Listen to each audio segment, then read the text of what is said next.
کی سیرت کو سمجھنے کے لیے ہمیں پہلے امامت کے مفہوم کو سمجھنا ہے. اور آج کی گفتگو بہت ایکیڈیمک ہوگی, بہت علمی بحث ہوگی, کیونکہ ہمیں نہ کسی کو چوٹ پہنچانی ہے, کسی دوسرے فرقوں یا اہالی دوسرے پیروان دوسرے مذہب اور دوسرے برادران کو جو ہے اذیت تو پہنچانی نہیں. مگر ہاں, بعض اوقات کچھ چیز سمجھنے کے لیے کچھ کمپیئر کرنا ضروری پڑتا ہے. کمپیئر کرنا ایک بہت امپورٹنٹ پہلو بن جاتا ہے کوئی چیز کو سمجھنے کے لیے. اور بس ایک چھوٹی سی جو ہے وہ گزرا گفتگو اور پھر انشاءاللہ مصائب کے منظر پر. دیکھیے, حسین کی سیرت کو جاننے کے لیے پہلے ہمیں امامت کے مفہوم کو برابر سمجھنا ہوگا. جب تک امامت کا مفہوم ہم سمجھ نہیں پائیں گے تب تک سیرت حسین سمجھ نہیں پائیں گے, اور سیرت حسین سمجھ نہیں پائیں گے تو حسین کی بے حق ہی معرفت حاصل نہیں کر پائیں گے. تو یہ سب سلسلہ جو ہے وہ ایک سلسلہ بنتا ہے, ایک حلقہ دوسرے حلقے میں جڑا ہوا. لیکن امامت حسین کو سمجھنے کے لیے اور امامت معصومین کو سمجھنے کے لیے اور امامت مفہوم کو سمجھنے کے لیے ہمیں ضروری ہے کہ ہم تھوڑا رسالت پر جائیں, اور رسالت کو سمجھنے کے لیے تھوڑا ضروری ہے اور تھوڑا پیچھے جائے اصول دین پر, کیونکہ سب تمام بحث وہیں سے شروع ہوتی. آپ دیکھیے, ہمارے عقیدے کے حساب سے اصول دین جو ہے ہم 5 گنتے ہیں: توحید, عدالت, نبوت, امامت اور قیامت. دوسرے برادران 3 پکڑتے ہیں کہ توحید, نبوت اور قیامت. اس میں ہماری توجہ یہ ہے, ہمارا ایکسپلینیشن یہ ہوتا ہے کہ عدالت جو ہے وہ ایک ایکسٹینشن ہے توحید کا, اور امامت ہے ایکسٹینشن رسالت کا. یہ بہت امپورٹنٹ بات ہے اور بہت مہم بات ہے. یہ اگر کوئی سمجھ لے تو امامت کا مفہوم جو ہے حل ہے اس کے.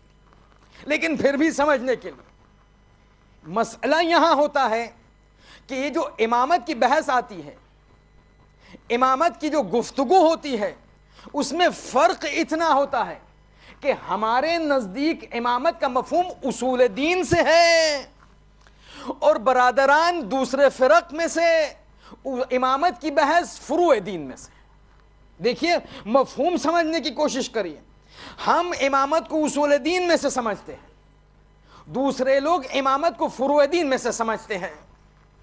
اب امامت, امام واضح طور پر اس کا معنی پیشوا, لیڈر, لیکن یہ لیڈرشپ جو ہے قرآن کے نسبت, قرآن کے روشنی میں 2 قسم کی ہے.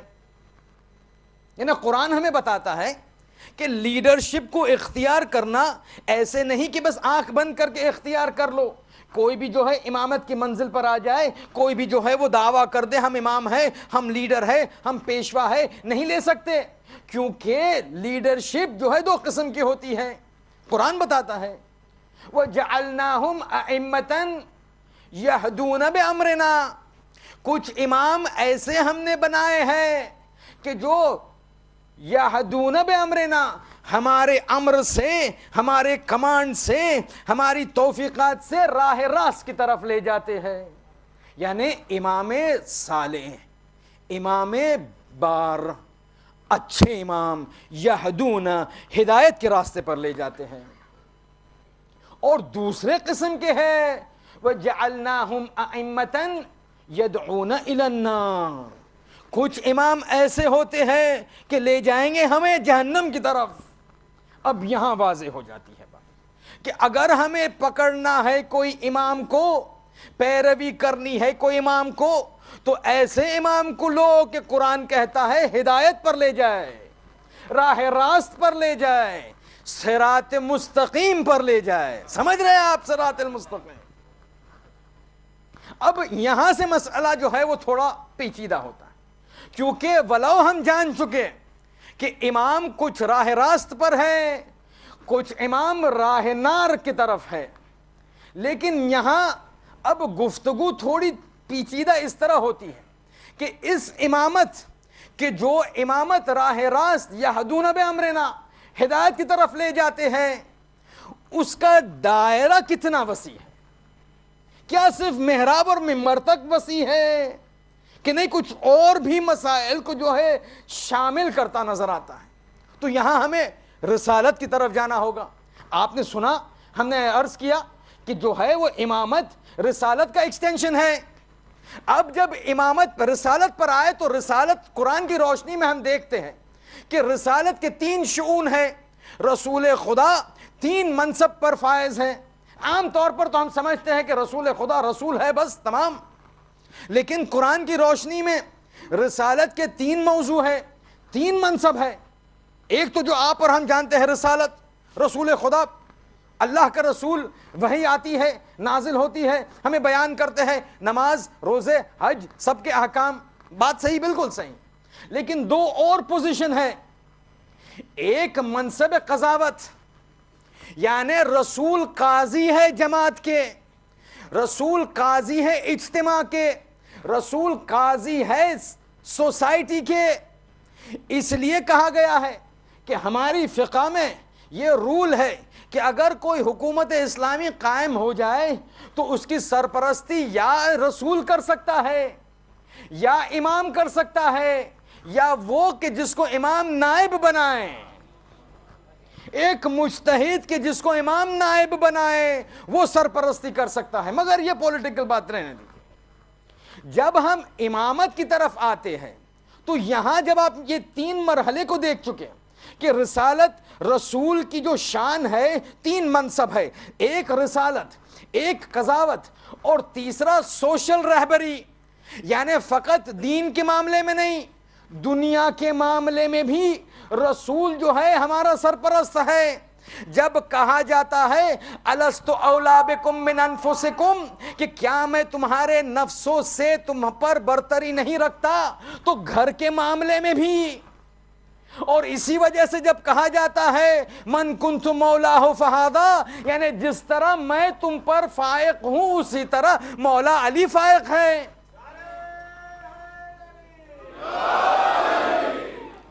اب یہاں جو ہے سمجھنا ہے، یہاں تک تو سب مانتے ہیں، یہاں تک تو سب مانتے ہیں.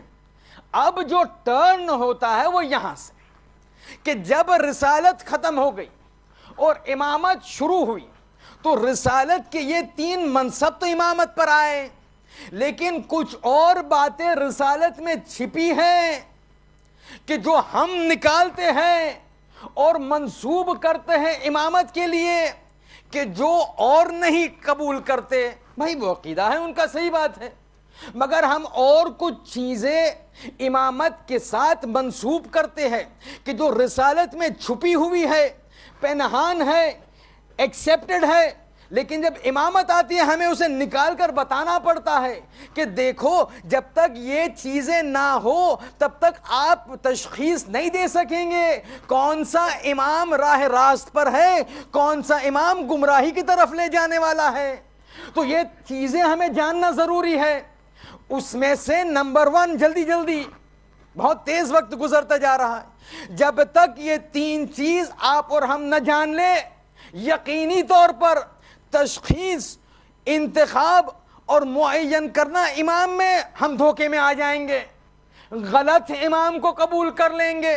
وہی چیز کہ جو قرآن فرماتا ہے وَجَعَلْنَاهُمْ أَئِمَّةً يَدْعُونَ إِلَى النَّارِ، پھر ہمارا راستہ گمراہی کی طرف جائے گا. وہ کون سی چیزیں ہیں؟ پہلی چیز یہ دیکھیے، اب ہم وہ تشخیص دے رہے ہیں کون سی وہ چیزیں ہیں کہ جو رسالت میں چھپی ہے، ہمیں اسے رسالت کے سلسلے میں نکالنے کی ضرورت نہیں، لیکن جب امامت کی بات آتی ہے تو بہت ضروری ہو جاتا ہے. اور پہلا پوائنٹ نمبر 1 کہ امام کے لیے جس طرح رسول من جانب اللہ ہوتا ہے، ہمارے عقیدے کی بات کر رہا ہوں، آج یہ ہمارا مجمع ہے، ہمارے لوگ ہیں، ہمارے برادران اور خواہران ہیں، ہم اپنے عقیدے کی بات کر سکتے ہیں کہ نہیں کر سکتے؟ کہ یہاں بھی نہیں کر سکتے؟ کر سکتے ہیں. ہمارا عقیدہ امامت کے سلسلے میں یہ ہے کہ جس طرح رسالت من جانب اللہ ہے، اللہ انتخاب کرتا ہے میرا رسول کون بنے گا، ہمارا عقیدہ یہ ہے کہ امامت جو ایکسٹینشن ہے رسالت کی وہ بھی من جانب اللہ ہے، خدا جو ہے معین کرتا ہے. ارے یا ایھا الرسول بلغ اس کی سب سے بڑی نشانی ہے. رسالت مکمل نہیں ہو سکتی جب تک امامت کا اعلان نہ ہو.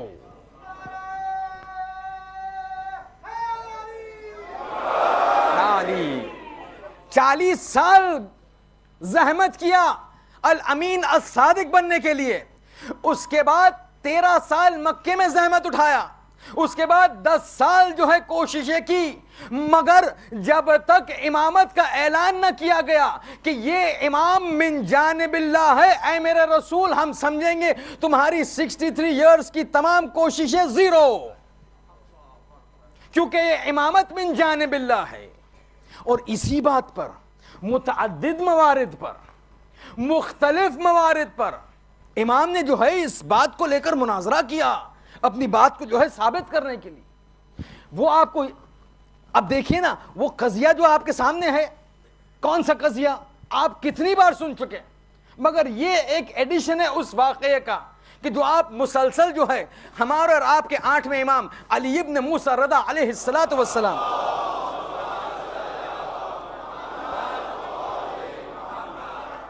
8ویں امام ہے مدینہ میں مقیم.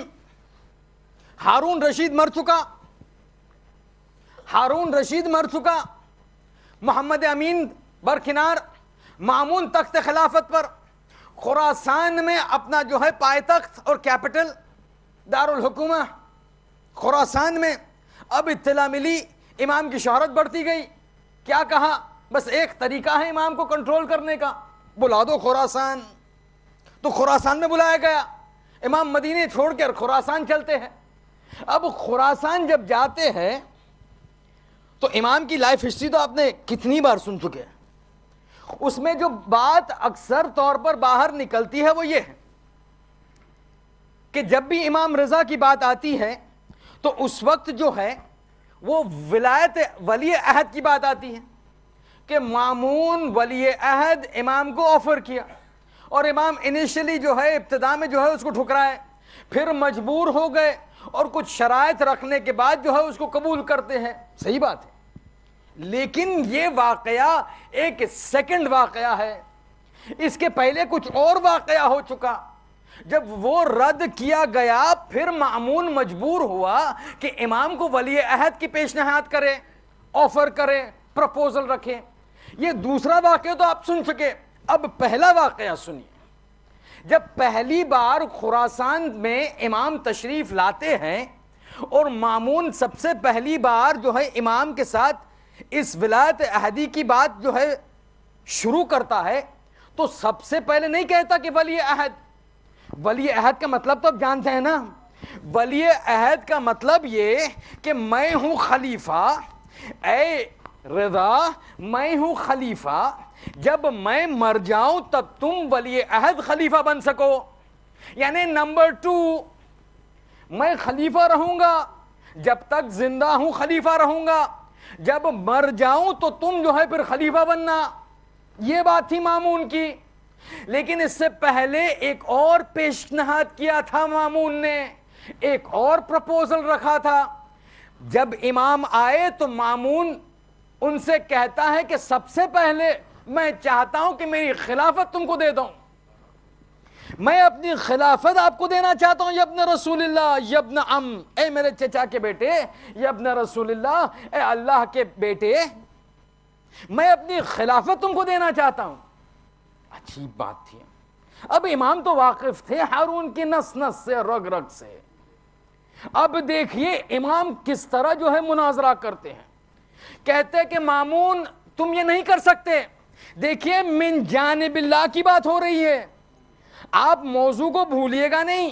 ہم ابھی بیان کر رہے ہیں اس بات کی کہ امامت جو رسالت کا ایکسٹینشن ہے, جس طرح رسالت من جانب اللہ ہے اسی طرح امامت من جانب اللہ ہے. سنیے کس طرح امام رضا مناظرہ کرتے ہیں. جیسے مامون نے کہا یابن رسول اللہ آئیے آپ میرے تخت پر بیٹھ جائیے, میں جو ہوں میری خلافت کو آپ پہ واگزار کرتا ہوں. امام کہتے ہیں اے مامون تو یہ نہیں کر سکتا.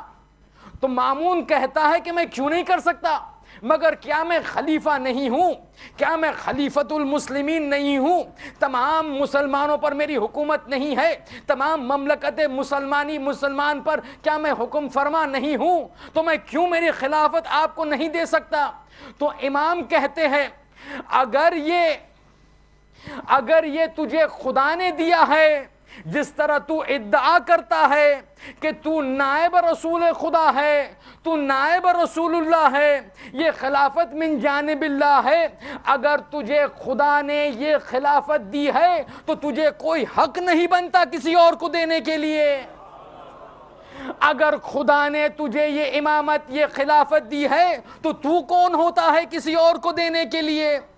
اور اگر تو یہ کہے کہ خدا نے تجھے نہیں دیا، تو اگر کوئی چیز تیرے پاس ہے ہی نہیں تو کیسے دے سکتا ہے مجھے؟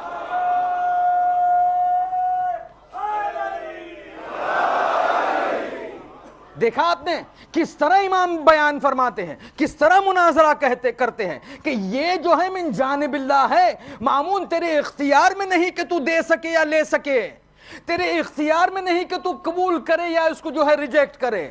یہ اگر خدا کے طرف سے ہے تو تیرے پاس حق ہی نہیں دینے کے لیے، اور اگر جو خدا کے طرف سے ہے ہی نہیں تو مجھے کیا دے گا؟